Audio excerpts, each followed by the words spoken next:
మాజీ ముఖ్యమంత్రి వర్యులు వైఎస్ఆర్ కాంగ్రెస్ పార్టీ అధ్యక్షులైనటువంటి శ్రీ వైఎస్ జగన్మోహన్ రెడ్డి గారి యొక్క 52వ జన్మదినాన్ని పురస్కరించుకుని మన జగ్గంపేట నడిబొడ్డున మరి ముఖ్యంగా వైఎస్ఆర్ కాంగ్రెస్ పార్టీ నాయకులు కార్యకర్తల అభిమానుల మధ్యలో పాత్రికేయ సోదరుల యొక్క మధ్యలో ఈరోజు ఆయన యొక్క జన్మదిన వేడుకని ఇక్కడ నిర్వహించుకోవడం జరుగుతూ ఉంది.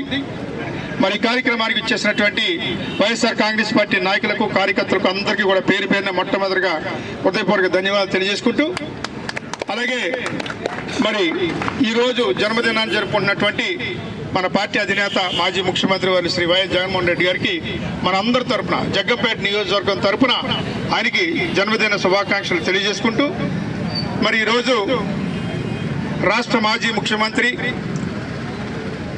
మరి ఈ రాష్ట్రాన్ని దశ మార్చినటువంటి వ్యక్తి, మరి ఈ రాష్ట్రాన్నే కాదు దేశంలోనే ఒక మహోన్నత వ్యక్తిగా పేరుగాంచినటువంటి డాక్టర్ వైఎస్ రాజశేఖర రెడ్డి యొక్క కుమారుడిగా మరి జగన్మోహన్ రెడ్డి గారు మరి తండ్రి బాటలో ఆయన గతంలో 2004లో ఈ రాష్ట్రానికి ముఖ్యమంత్రి అయిన తర్వాత 2009లో రాష్ట్రానికి ముఖ్యమంత్రి అయిన తర్వాత మరి నేను శాసనసభ్యునిగా పనిచేసేటువంటి అదృష్టం నాకు కలిగింది. అప్పట్లో జగ్గంపేట నియోజకవర్గ ప్రజల యొక్క మరి ఆశీస్సులతో 2004లో ఎమ్మెల్యేగా నెగ్గాను, 2009లో మరొకసారి నెగ్గడం జరిగింది.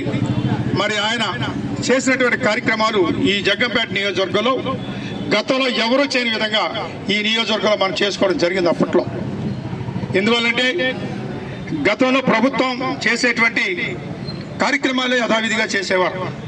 కానీ మరి నేను రాజశేఖర రెడ్డి గారి ఆశీస్సులతో ఈ నియోజకవర్గాన్ని గతంలో ఎవరూ చేయని విధంగా మరి ముఖ్యంగా రైతాంగానికి సాగునీరు కానీ, మరి ఈ ప్రాంతానికి సంబంధించినటువంటి ప్రజలకి త్రాగునీరు సమస్య కానీ, మరి చదువుకునేటువంటి విద్యార్థులకి చదువు కోసం కానీ అనేక రకాలైనటువంటి నిధులు తీసుకొచ్చి ప్రత్యేకమైనటువంటి కార్యక్రమాలు చేసిన వ్యక్తిని నేను రాజశేఖర రెడ్డి గారి యొక్క ఆశీస్సులతో. మనం అందరికీ తెలుసు మరి జగ్గంపేట నియోజకవర్గం అంటే మెట్ట ప్రాంతం, కరువు కారణంతో వర్షం పడితేనే పంటలు పండేటువంటి విధానం ఉండేది అప్పట్లో. మీ అందరికీ తెలుసు, నాకన్నా మీకే బాగా తెలుసు. మరి అటువంటిది దివంగత నేత డాక్టర్ వైఎస్ రాజశేఖర రెడ్డి గారు ఈ రాష్ట్రానికి అనేక రకాలైనటువంటి నీటిపారుదలకు సంబంధించినటువంటి ప్రాజెక్టులను తీసుకొచ్చి ఆయన అంకురార్పణ చేశారు. అందులో భాగంగానే మన జగ్గంపేట నియోజకవర్గం కావచ్చు, మెట్ట ప్రాంతంలో ఉన్నటువంటి పచ్చిపాడు కానీ తుని నియోజకవర్గం వరకు కూడా, రాజానగరం నియోజకవర్గం వరకు కూడా ఈరోజు గోదావరి జలాలు మళ్లించినటువంటి ఘనత మన ఈ రాష్ట్ర ముఖ్యమంత్రిగా చేసినటువంటి దివంగత నేత డాక్టర్ వైఎస్ రాజశేఖర రెడ్డి గారికి దక్కుతుంది.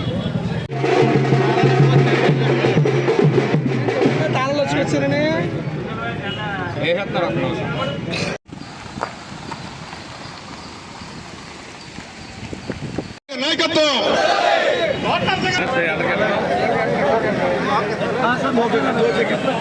పెద్దనా ఎదరగరా కాలం ఉండండి.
Sir sir వదండి